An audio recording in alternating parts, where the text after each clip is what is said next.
Let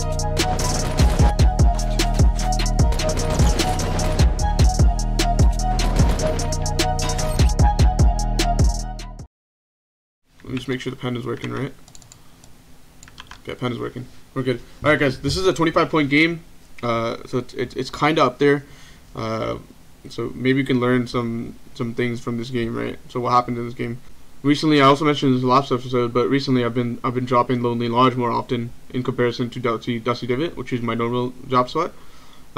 Just to summarize what I said last video, Lonely Lodge is in my opinion better than Dusty Divot because number one, it complements my playstyle of going for placement points and not going for kills as much. Obviously, if someone's contesting my loot in my area, I will definitely go and fight them because I get rewarded a lot more than, you know, the mats and the shield. I get rewarded all the loot that's in Lonely by killing them and taking them out.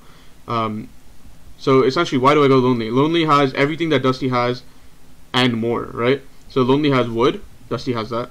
Lonely has metal, Dusty has that. Lonely has brick, okay? Lonely has a lot of brick with the stones and the rocks. Dusty has this, but it's not in anywhere close to an efficient manner, right? Dusty has the brick walls inside of the diner up top, but they are very, very slow, and you're prone to getting rotated on and you know, attacked while you're not expecting it. Lonely has a lot of loot. Lonely has planes, essentially all the basics of Dusty. So let's talk about this. So we do see that someone does drop here. So we're looting as fast as possible. We're not going slow whatsoever. We take the slurp, so it can tick down while we're looting instead of taking it afterwards. Obviously, I know we can find a mini and whatnot, and then take the mini and then the slurp. But the slurp takes time, right? And the faster we take it, the better, right? Because if the enemy decides to rotate on us, you know, the next 20 seconds, we would have a lot more shield, right? You know, when he does come, instead of not taking the slurp and having 0 shield whatsoever, because we try to save it for a mini or whatnot. Obviously, with minis and 50 shield, if we hear him outside, we can turtle up and take it, and we get 50 shield or 25 shield instantly, just like that, right? But the slurp takes 75 seconds to tick down and really give us the full effect of the item. So we see a vending machine on our right. It's green, so like we can see minis in there. Maybe I should be checking that more often, but I'm more worried about the immediate threat that we might find. Also, keep in mind that if people do land here, we don't have to fight them, right? We can stay on each side of the, you know, of the point of interest. So I can stay on this side of Lonely Lodge, and he can stay on that side. But I actually want to kill him because he's, you know, limiting my loot, right? So if I do kill him, I get rewarded with a lot more loot. Also, understand in pop-up, if you die in the early game, it's not as punishing than, you know, making it all the way to the game with 0 kills and then dying in top 12, right? Because in top 12, you just spent 20 minutes to get 0 points. Whereas if you die in early game, you spent 2 or 3 minutes to get 0 points, you know. That's why going for fights in the early game in pop-up settings are super beneficial, and I think you should be doing the same. Obviously, as it gets closer to top 10 and more placement points, then you definitely want to slow down your playstyle and adapt to the situations. So I'm suspecting that this guy ran away, right? Because we don't see him by the tower. We don't see him on his side of the map, quote unquote his side of the map, and we just continue looting, right? We just continue looting, and from this point on, it does get pretty boring, right? Because we're just gonna loot up. But the whole point is, I want to make sure I have max mats, as best of the loot situation I can possibly get, and there's no reason for me to leave with my current playstyle, leave this area and go, you know, go somewhere else. Unless, you know, either number one, I looted everything and there's nothing to do, then obviously I can look for opportunities elsewhere, or number two, the storm pushes me out of here. Luckily, the zone's on us, right? If you look at the map, the zone is completely on us, so we do have a lot more time than expected. Usually, this is not the case. Usually, the more likely event that happens is that the zone is elsewhere and we rotate out, and the storm forces us out, right? So we don't have as much loot as we possibly want. Big thing about Lonely Lodge and Dusty Divot that's super important is that the mushrooms, right? I took that slurp. I don't actually remember if I took the mushrooms or not, but if I did, that's good. If I didn't, I should have taken the mushrooms, right? It saves a lot of shields that you can hold instead. I do think I took the mushrooms here, right? At least I hope I did, because that is definitely the correct play in comparison to taking big pots. When you watch Bizzle's gameplay, Ghost Bizzle is a pro player in the Fortnite community. When you watch him play Divot, right, he'll find like if he finds minis and 50 potters, for example, he'll actually, if he doesn't find anything better to hold his last 2 slots, he'll actually take 2 minis, and then instead of using the big pot, take all the mushrooms, right? As long as the zone's on him and he has time to do so. What this essentially does is that he can hold the 50 pot and use it later on in a more, appropriate situation. So that's really, really good. Anyways, we're basically coming to a close here. We're just getting to the brick here. We're probably going to max out a metal at the airbase. And we're going to have 500 of each material, right? There's no reason to leave with my playstyle. My goal is to get 500 of each. Decent loot. Shields, extra shields preferably. I have the grappler, which is an amazing overtuned endgame item, right? And you can see later on why it's amazing. We'll definitely get back to that. So we see a parachute over here. There's no reason not to go get it. Unless we absolutely, we see like 3 people around here. There's no one. Uncontested. So we go take the parachute and potentially Riftigos and other shields and whatnot.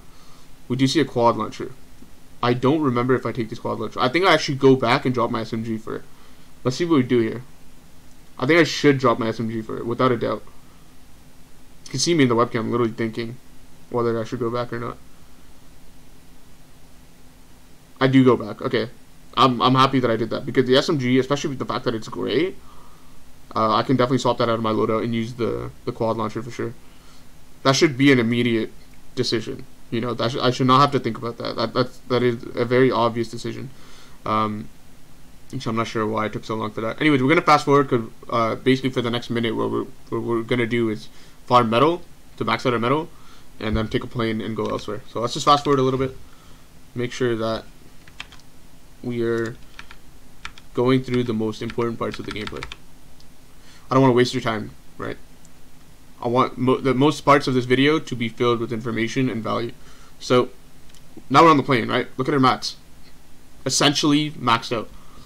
We see builds here. Again, we're not super close to top 10. There's no real risk. Obviously, we wasted like 5 or 10 minutes if we die here. But I think the fact that we're third party and no one has got 50 shield or whatnot, I think it's great. So we use the play. Okay, first of all, let me talk about this. The fact that I can do this and knock him off his build several hundred feet away and potentially kill him with 100 fall damage or 100 plus fall damage is ridiculous. This is why planes, in my opinion, are ridiculous. Why can I... Look, this is the damage that my plane took for smashing into a pretty large build, right? This is where my HP is at. That's how much damage I took. That is ridiculous.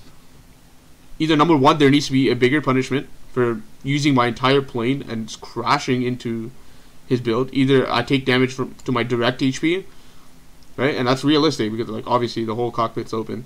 Or my plane takes a lot more damage, somewhere around here or here or here. Literally, I think that is ridiculous that I can do that. The reason I'm doing it because it's in the game, and in a competitive environment you do absolutely everything you can to win the game. That's why a lot of people are using planes with no shame, literally. There's a reason why in the Winter Royale that Infinity Blade was abused and used. The more you abuse an overpowered item, the more likely that Epic Games is going to see it and adjust it based on that. If we just all, agree to not use it, they will never understand that planes are overpowered or whatnot. I think, in my opinion, again, you're free to have your own opinion, I think planes need to be changed.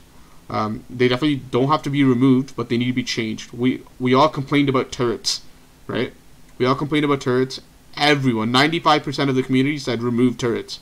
What did Epic do? They changed them. They nerfed them, right? They made the user easier to shoot, and now no one complains about turrets at all. Literally, they are not mentioned again. So my point is, if you do the same thing to planes, they can be a fun interactive item for everyone on the casual side and still be a balanced item for the competitive side.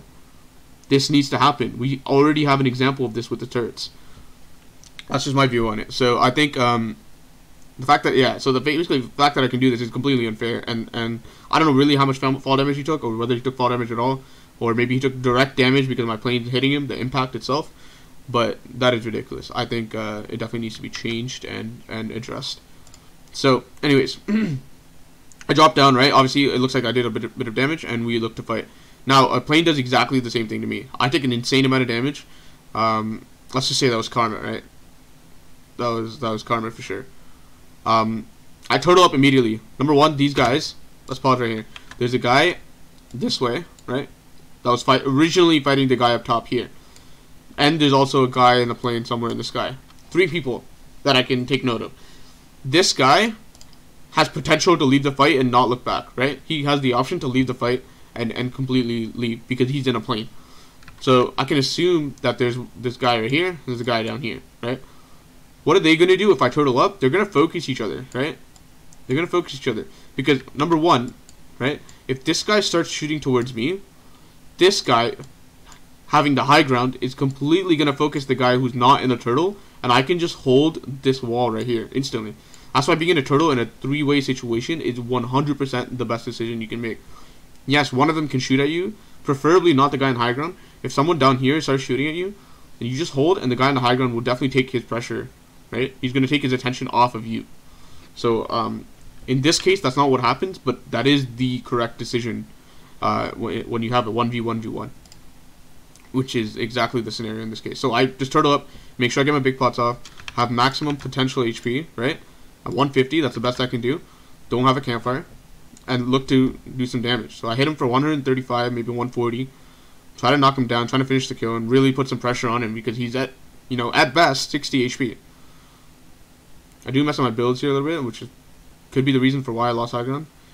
Try to peek this guy. So let me talk about this real quick, right? Really, really quickly. I want to talk about this, guys. This is super, super important. Let me pause it at the correct moment here. Watch this. Notice how I crouch and sort of buy a little bit of time before I peek up exactly like I am right here, right? Notice how I'm peeking up above this line after crouching underneath for like a second or two. Why do I do this? I use the third person advantage and look at where he's at. I even line up my crosshair and make sure that I'm at the best position possible for doing as most damage possible, right? Also, doing this third person peek where I stay under this line for a second or two, evaluate the situation, and then peek, instead of just straight up peeking and then evaluating while they have the potential to shoot back at me. This gives me a huge advantage, and this is exactly why I, you know, avoid death here. Me staying underneath this line allows me to see that this guy's a sniper. How do I know he's a sniper? Number one, first of all, the quality of my game is better. I can actually see it in his hands. But number two, even if you play on like low quality settings or anything, you don't even really need to look at him and the gun itself. You see that he's scoped in because he's moving to the right very, very slowly. When you're scoped in, your movement speed decreases significantly, and you move very, very slowly. So seeing that, right, I notice he has a sniper. I take 2 shots quickly, potential damage, and, you know, preemptively back down because the sniper shot's coming. I know it's coming, right? So I take 2 shots, back down. Then he reacts to me taking those 2 shots and shoots. But because I preemptively dodged, that sniper shot has next to no chance at hitting me. You know, if I want to be even more careful, I can, you know, peek, take 1 shot instead of 2 or even 3, and then back down preemptively. It's important with snipers to do everything preemptively, because even though the sniper bullet has travel time, it's way too fast for you as a human being to react anything that fast, right? You need to be able to do everything preemptively when it comes to snipers, especially when you want to do dodges. So I take 1 or 2 shots, back down, right? Notice how I started backing down before the shot came, right? How did I know the shot was coming? Well, I used that third person advantage and evaluated the situation before peeking entirely. And he doesn't even know that I'm looking at him. That's what third person does, right? If I'm behind the ramp and I'm looking at him, he doesn't even know I'm there, that I'm looking at him, and, you know, I can stay there for as long as I want. If I want to, you know, use it for 5 seconds and then peek, it looked from his angle, it looks like I just peeked instantly. You know, I just came up that ramp and I wasn't there the whole time. That's a huge advantage with third person. If Fortnite was a first person shooter, the whole game would change. Right peek advantage would not exist. Advantages with third person peeking like this would not exist, and a whole bunch of other things. So I think it's super important that you grasp that idea and abuse it as much as possible. This element of Fortnite is something that's not going to be changed. It's not going to be part of an evolving meta or anything like that. It's going to stay in the game, and it's super worthwhile to practice and abuse this idea as much as possible. Build good habits around third person peeking and anything that has to do with third person, and you will definitely succeed. So I grapple forward because I see them taking damage, both of them, so I know they're low, and I see this is my opportunity. I do mess up my builds here for some reason. I'm really not sure why, but I play super aggressive. I'm trying to put pressure on. I would argue that my play here was kind of bad, because now guess what? First of all, this guy's high ground right here, right? He made a smart play. He just disappeared from the fight entirely. Took 5 to 10 seconds to try to like loop around somewhere. I'm really not sure where he went. Right? He convinced us that he was gone. Really, either loop around this way or loop around this way, and then went up the ramp and took high ground. Now he's here. Right? If I didn't have this item right here that enabled me to make this play, we would be in a terrible position. Me and the guy in this turtle right here, we would be terrible position. Because this guy now is high ground. He's using brick, almost fully built, super hard to shoot down, right? I mean, he made a good play, for sure. Now, because I have a grappler, I'm able to make a play that, you know, enables me to retake high ground and essentially kill him. So, definitely a mistake on my end to drop down like that when I didn't see both players on the ground. And even if both players are on the ground, I can still shoot at them while maintaining high ground. That is a mistake that a lot of players, including myself, make, right? Is dropping down too early when the player is not low enough, right? You're not confident enough that you can finish them with a higher chance of success, right? So I want to talk about this trick right here. This is a very good trick that I found on Reddit. I do not remember who showed it off. It might have been Speedy Gonzalez on Reddit. Really, really good trick. So it's someone turtling and they haven't put a roof on their top. You can actually use a quad launcher, and it works with an RPG as well. You stand on one triangle face, right? You stand on one triangle face. Your feet are right here. Preferably you stand as left as possible to avoid the damage that's coming. And then you aim at this triangle face right here, right? This triangle face. And you shoot a rocket right here while you're standing over here, right? What this does, it breaks almost the entire turtle. Sometimes it does break the entire turtle if you angle it right. And you fall right into it, and hopefully it surprises him to the point that he doesn't place traps quickly enough, and you finish him. This is a good tactic if you know he's low. Make sure he's low, because if he's 200 HP and you run this tactic, you're not going to be able to kill him fast enough before he places traps. And even if you do kill him, right, after he places traps, it's too late at that point, right? You simply cannot break the turtle fast enough at that point. Also, a fair point to make related to that is that this tactic, sometimes it breaks the walls too. It breaks the wall here, breaks the wall back here, and the other walls back here sometimes, right? Definitely these two walls because they're the closest to the point of explosion. That's good because then there's less opportunities for him to trap, because realistically you have the element of surprise and you're going to do the most damage because you know what you're about to do, right? If he doesn't know you're about to do this explosion and he's going to have to react to it, essentially what I do is I do this, I left click right here with the quad launcher and instantly press forward to my shotgun because I know what's about to happen, right? I know this whole thing's about to explode, I'm going to fall in, and I better have my shotgun ready by the time I hit the ground. Right, that's why this play is nice, because you are ready, right? And he doesn't know you're about to make this play. So let's see it unfold and let's see how it works out for us. Notice exactly what the point I made. This wall is gone, and the wall directly behind us is gone. Obviously, these walls exist right here. These walls exist right here, but so he still has a trap opportunity, but I can instantly run out, right? I can instantly just run out just like that, or even this way, right? Because I'm not enclosed in a box. So traps actually do not become a threat if you use this tactic correctly, that is, right? Those walls almost always disappear, 99%. I actually haven't seen a situation where they don't disappear, or break rather. But if that's the case, do feel free to let me know in the comments. But it is pretty, you know, a nifty trick that I think you should definitely use. There are a lot of tricks in Fortnite that you can use to your advantage. Anyways. Nothing really happens for the next couple minutes. I'm going to fast forward. That was a highlight of the game, of course, because it was a pretty significant fight. So I'm going to fast forward. What I focus on is getting my wood up, right? Because that's what I'm missing. The closest source of efficient wood is Wailing Wood. So I just go to the edge of Wailing Woods and get these big trees. Because the pallets in cargo are completely gone, obviously, because someone landed there. So I can't use that. So I just go through Wailing Woods, use that rotation because I get to complete one of the minor objectives of mine, which is to fill up my wood, right? Essentially, throughout the pop-up, throughout the entire game, you want to be looking, you know, how to put yourself in the best position for endgame. That is your goal, because placement points are extremely, extremely rewarding. I think you really, really should be doing that. So, essentially, I was missing wood, right? And I would be totally ready for endgame if I just had that wood. So what did I do? I rotated to zone because I need to be there anyways. There's a timer ticking down. So I did that. While doing that, I worked on my wood. right? So I think, in my opinion, that was the best rotation I could have possibly made.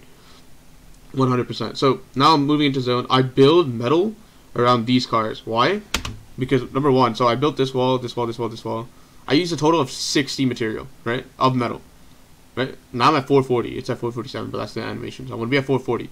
Why did I build around these cars? Because now I can refresh my metal, right? I can refresh this metal back to 500 through hitting this van and the 2 cars behind me.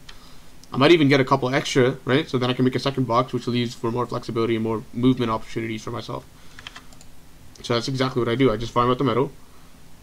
It's important. Sometimes it's important, you know, that you take control of a hill. But sometimes, it's, in pop-up especially, it's so nice to build your turtles around materials of the corresponding, like, type, right? Metal's good. Brick is good. I strongly advise in this current meta that you do not build your turtles out of wood, especially in the end game. It's okay maybe mid-game or whatever where people don't really have deagles, but end game, a lot of people have deagles, a lot of people have heavy snipers, and people can really just break into your turtle with all those options. Obviously, heavy sniper can break it through metal, but if people are less inclined to do that because metal and brick, you can see less of what's going on inside, right? When metal is fully built, they don't even know if you're in there or not most of the time, or if you're not moving, right? So someone's being super aggressive against me. I'm really not sure. I disagree with this play on his end. If he's trying to win the pop-up and really get the most points for himself, this play is not good, right? And for some reason, some people still do it, right? And you're going to have to encounter this, right? If this guy ran into Tfue or Vivid, right, they don't use that as an excuse for why they didn't get enough points. The people using that quote-unquote storm pushers or, you know, like, the people that make the dumb decisions, the people that use that as an excuse for why they lose their games or why they don't have enough points in pop-up, makes no sense to me. Why does Tfue and Vivid get a lot of points in pop-up, like, consistently? Why do they do it? They also run into these people. How do they avoid them or play around it? How do they beat them? Right? You simply have to do the same thing. You have to learn and do the same thing, and you don't have to, you know, complain about it anymore, right? There obviously is a way because people are consistently able to work around or play around it. That excuse has no reason to even be mentioned at all, in my opinion. So now he took over one of my turtles. I'm stuck, my back against this wall. I'm really not. I recently changed my edit key once, so I'm just messing up that a lot, to be honest. So I'm just waiting to see what he does, right? I found an opportunity to move and get myself on this cliff. Why is this cliff nice? First of all, it puts some distance between me and this guy who's super aggressive, right? Second of all, it's actually 3 points, right? So it puts some distance, right? Number one, distance, right? Between me and him, because he looks super aggressive. If I can get some distance, I can reevaluate the position, and also when he starts pushing up from the right, I can open a window and shoot at him pretty safely without getting shotgun, because I have distance, right? Shotgun stuck at distance. Number two, I'm in the open. This is more in the open than anything else, right? I'm on the cliff, right? So that's a lot more people can see me that are in lonely and on this hill up here and on this hill up here. Why is that good? When someone's pushing me and I'm the one who's turtling in this position, I want more people to be able to see me. Why? Because this guy's out in the open trying to break in, and he has the danger of getting third party. That's what I want. I want someone else to shoot at him, right? And that's going to take him off of me. That is essentially why this is good. Number three, the cliff has high ground. It's a little bit of high ground, but it has high ground nonetheless. So when he ramps up here, I can use all the high ground benefits. Number one, high headshot multiplier is increased because I see more of his head with high ground. Number two, the angles you have are better peeking, opportunities, right? There's a lot of reasons why high ground is better than low ground in terms of just 1v1 fights. Obviously, that changes in the end game when you have low ground because everyone tends to fight high ground for all those reasons. So you can do this sort of reverse mentality thing where, if there's 4 people left, 3 of them fight for high ground. If you just stay on the low ground, you are completely safe. Everyone's fighting each other. They're all doing damage to each other. You are safe on the low ground because you chose to take quote-unquote worst decision while they're all fighting, understand that they're fighting for the high ground. Yes, in a 1v1 situation, high ground is better. Agreed. 100% I agree with that. No dispute with that. But low ground sometimes is good when everyone seems to be fighting for high ground. Because you are alone or, maybe there's a second person with you, but everyone else is fighting for the high ground. They're putting themselves in danger, and you can simply just snake your way across into zone in the end game, and you stay safe, you conserve HP, you conserve mats, and you end up with an advantage in the very last fight because they lost HP, they lost their mats, and they're going to be in a potentially worse situation than you. because you chose not to fight for the dangerous situation that everyone else fought for. You know what I mean? So that we'll actually see that in this game. There's actually a pretty good example of what I just explained in this game. So I want you guys to remember that. It'll pop up again. So we're on this cliff. He actually pushed us up again, right? We didn't abuse the high ground situation because he got up too close, and I was worried about third party, so I didn't want to open a window or anything. So let me talk about this play right here. Let's watch it once, and then I'm gonna go back and explain it again. First off, right? Let me explain something. Let's go back. Right. He's pushing up. I'm just holding this in case he deagles or heavy snipers, right? Now, why did I go out this way? Why did I go out this way? Isn't this inherently bad for me? Because if he's sitting right here, right? If he's sitting right here outside my wall, he has right peek on me. If I go out this wall, shouldn't I be going out this wall? Well, no. Notice how, if he's here and he's running this way, sometimes you could sacrifice the benefit of right peek. I can also talk about how you can mitigate that advantage that he has in a second here. You can sacrifice the advantage that he has with right peek by just running out here. His back is turned to you. He has to. It takes longer for him to react to this play if you do it fast enough, because you're going towards the direction of his back, right? He's going this way. His eyes are right here. He's looking this way. It's actually super beneficial to push towards his back, you know, his blind side. Now, let's talk about the right peek advantage that he has, right? How do we mitigate that? Because that is a serious advantage we just gave him, right? We gave up right peek advantage to, you know, use the advantage of going towards his back, his blind side. So how do we mitigate that? Well, first, if we run out here and then place a wall here, and then place a ramp, run out of draw ramps, Doug. Pretend that's a ramp, right? If we place a wall and place a ramp, then he has no right peek advantage. I can jump up over him, you know, and then shoot him from above. Now I have a high ground advantage. He has no right peek advantage. We just mitigated that.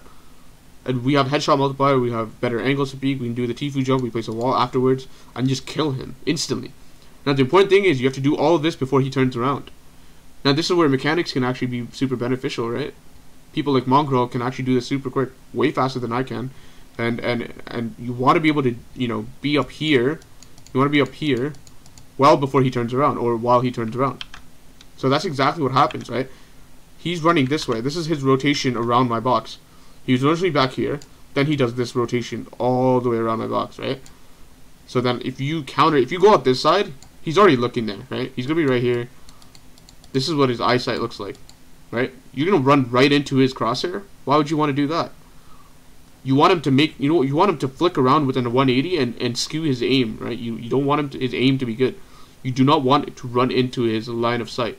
You want to run behind his line of sight, make his aim miss because he has to do 180 flick, you know, and that also gives you more time to do that play that I just talked about. Let's see how that unfolds, right? See how I'm moving right? I rotate, or I go on his blind side, shoot him. Notice how he didn't shoot me immediately, because he simply cannot turn that fast enough. It buys me more time to make the play that I want. It's actually super advantageous, and it's something that people don't talk about enough on Fortnite. In any sort of shooter, really, it's not Fortnite exclusive. Any sort of shooter, if you go to their blind side, you buy yourself more time. That's why flanking is a really good tactic in Call of Duty and other shooters like that, especially CS:GO, things like that, right? So 11 people. Now notice how safe I play in top 11. If I die right now, that's a shame because I just missed out on the freest 2 points of my entire life. The correct play right now, I don't even know why I'm really spending this many mats or being out in the open. The correct play right now is actually just go get a drink of water. Literally do nothing. Literally turtle up and do nothing. That is the best play right now. I shouldn't even be exposing myself this much, right? Obviously, if you see an opportunity with like 2-3 people, you could take shots, but even that's a risk, right? You really don't want to be losing these 2 free points that are just given to you, and you can just gain them by doing nothing. So yeah, I really should be doing nothing here.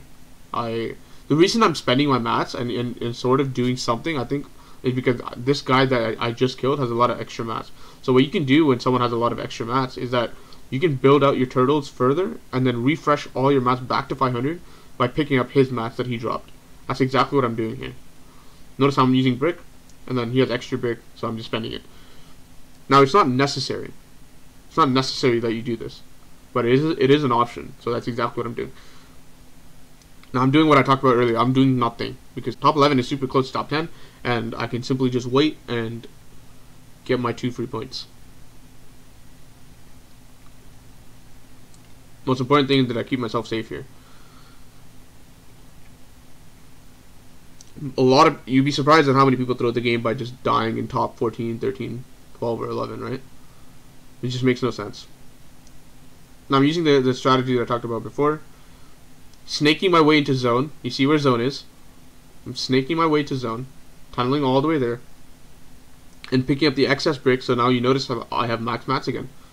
Because of that kill. So that's what kills are good for. They give you good loot, they give you mats, potentially in the end game or close to the end game. They give you good loot and give you good mats. And you can do things like this. You have more mobility, more safe mobility, because of all the extra mats that you have. I'm doing it all safely, right?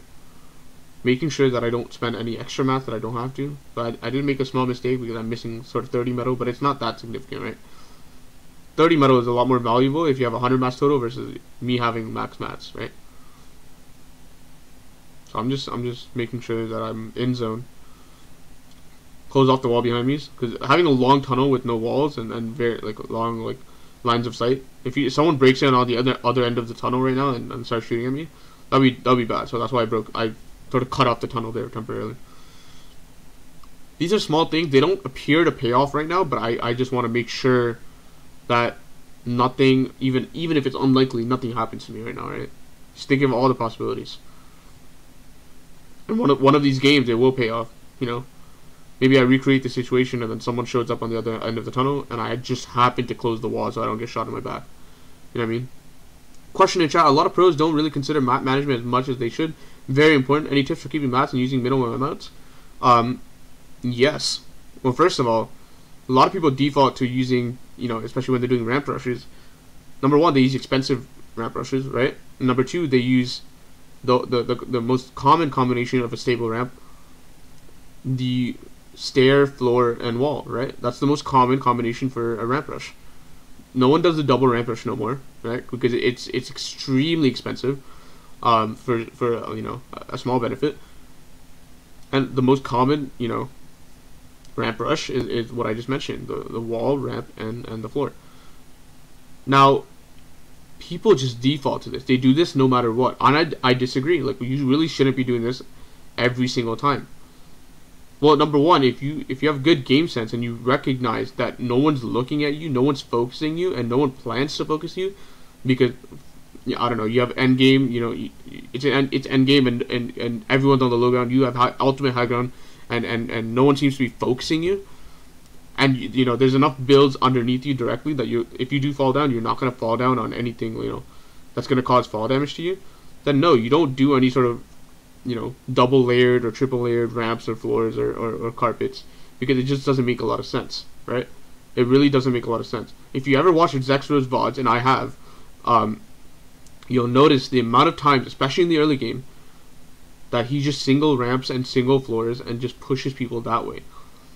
The amount of times Zexro actually never, you know, avoids doing even the most common ramp push with the floor, wall, and the ramp is astonishing, honestly, because it's funny how as you develop as a Fortnite player, everyone tells you to do that. Now people are telling you not to do that, right? Now it's important to recognize the situations where it is, you know, appropriate to use and appropriate to not use, right? That just comes with game sense. You just have to know when to do it and when to not to do it. For example, in the early game, you just don't do it because you only have 150 mats, right? Yeah, napkin, that's a great point. Also make sure that I'm missing 50 of each material, that way if I kill someone, I'm profiting 150 mats, right? But if you're using just wood, you just profit 50. That's a great point. Zax is a very intelligent player. Yeah, he's not mechanically gifted whatsoever. In terms of, like, you know, if you compare him with Mongrel or whatever. He's not a mechanical player. Same with Vivid. Now, that's not the same as saying that, you know, he can't be a mechanical player. Of course he can. He can build fast if he wants to. He can, you know, make crazy plays if he wants to, but he just doesn't, because he doesn't need it, right? He has game sense, and that's how he wins this game. Vivid and Zexo are similar in a lot of ways, in my opinion. But anyways, okay, so the situation right now is still top 10. Remember how from top 11 we were waiting for a very long time. Still top 10 here. Now the zone is somewhat far here. I do have a launch pad in my inventory. I've set up on my trap, right? You can sort of see what my plan is here. Now unfortunately, due to the fact that I don't have a lot of good vision here, there is a tree above me that's going to block my launch pad. Alright? And there's also a person above me. So I'm just readying to edit so I can make the play. I use the launch pad. Unfortunately, the tree blocks me. I don't take fall damage, thank God. But the person behind me starts shooting. So this is where I use the grappler. Now I get caught by these zip lines and just some crazy stuff happening. Thankfully, I'm safe and I'm not really in the zone or somewhere I really shouldn't be. Now, that's exactly what I was talking about. Map management, right?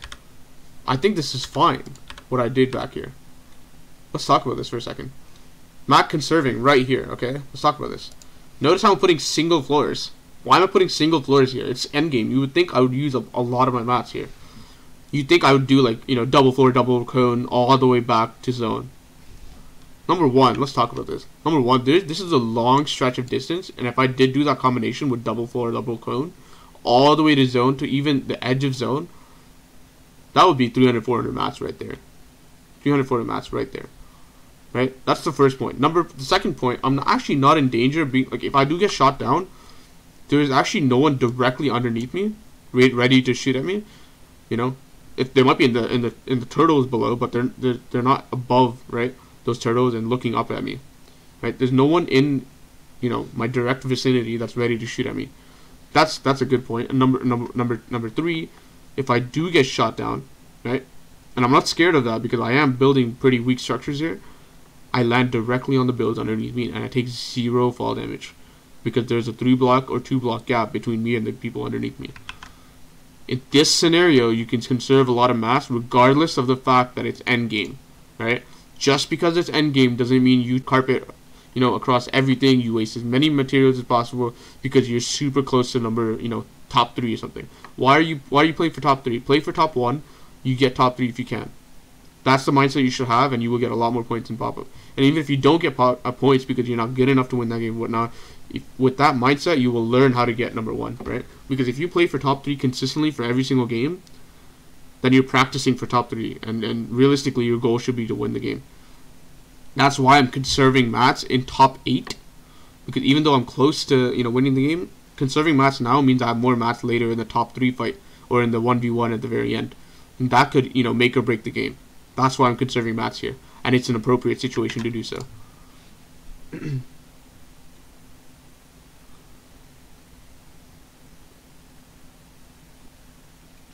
So I'm just rotating here.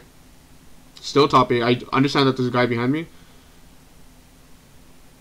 Trying to block off all the angles that he could potentially shoot me at. And I build a total end zone. Now, I want to talk about something else also. Let's talk about the position that I chose to build my turtle. Why did I build it right next to this guy? Most people would argue that's kind of dangerous, right? Well, in no scenario or world or situation in this, you know, position is this guy gonna edit, you know, double cone, double edit this and then start shooting at this wall back here. He has no reason to do that. So why did I build right next to him? Well, he kind of provides kind of safety for me, right? Doesn't he? Because all the people that are rotating from the back like this are going to steer clear from 2 different turtles because there's 2 potential players that can, you know, open a window or open a window here, even a window from his turtle that he can open back here. All potential windows, and we can open and take, you know, give damage to him. So if I build up close to him, it sort of gives me safety because a lot of people are going to steer clear of this area, right? I'm sort of using him to protect me, and you can do that a lot in the end game, right? If I position myself in a place where I don't threaten him because he has 2 layers above him, I have no chance of even breaking through that without him noticing, and he has no chance of breaking through my wall right here without me noticing of him, you know, editing and then shooting it down, right? We keep each other safe. We're essentially teaming for the next 10 seconds without his permission. That's why actually it's funny, interesting, and curious how I can actually position myself next to people safely so that I'm using them to provide protection from other people in the game. How do you get the drawing tool? It's called Epic Pen. You can download it. Now this guy could have had the same idea, honestly, build next to me, but notice how he could have got a shot there. He could have easily taken a shot. I wasn't quick enough, but I could have easily opened a window and taken a shot, and he could have done the same thing. Maybe he didn't have the angle, but I definitely had the angle. So, like, we definitely provide a sort of threat to everyone else in the area. So now, circle's pretty small. It's top 6, and I'm just looking to see if there's people around me that threaten me. I have to use the grapple here. Unfortunately, I missed, but notice how I use the trees for natural cover, too. Not here, but I use it for the rotation, right? Number 1, using the trees as natural cover in the rotation is good, especially the big ones. Why are the big ones so good? Because they cover such a... Let's look at the circle as a bird's eye view, okay? Let me draw a scenario for you guys. Bird's eye view, okay? There's a tree right here. Remember, this is bird's eye view, so this is the trunk down here. This is the tree. Now imagine there's a guy on high ground, like this, right? There's a guy on high ground right here. Now, since the tree covers so much surface area vertically, I can actually be hiding underneath the branches, like this, and still have vision of everyone else on low ground, so I can still take air shots of this guy down here on the ground, right? But I cannot get third party by the guy on height, because the tree provides so much cover, and I conserve mats. Because I don't have to build cover above me, because the tree provides that. That's why I grappled towards the tree instead of grappling, if the tree's right here. I grappled this way towards the tree instead of grappling this way. Even though the zone's here, and both choices would have actually brought me like equally close to the zone. This is a better play. I still build like mats above me, just because I don't have it, but I don't have to. I didn't have to. Maybe I did it because there was a guy right next to me that was above me, that the tree didn't provide cover from. So I'm just making sure I'm snaking. I'm looking around, making sure I have opportunities to kill people that are, being pressured by storm. Like this guy. This guy. Again, let's talk about this point. When people are being pressured by storm, they cannot shoot you. If they shoot you, they die. Why do they die? This storm does a lot of damage. Okay? This storm does a ridiculous amount of damage. Let me actually zoom in. I exited full screen by accident. Let me go back. When people are shooting you, or let me start again. When people are being, pressured by the storm with the storm right on their back, they cannot shoot you. Why is this the case?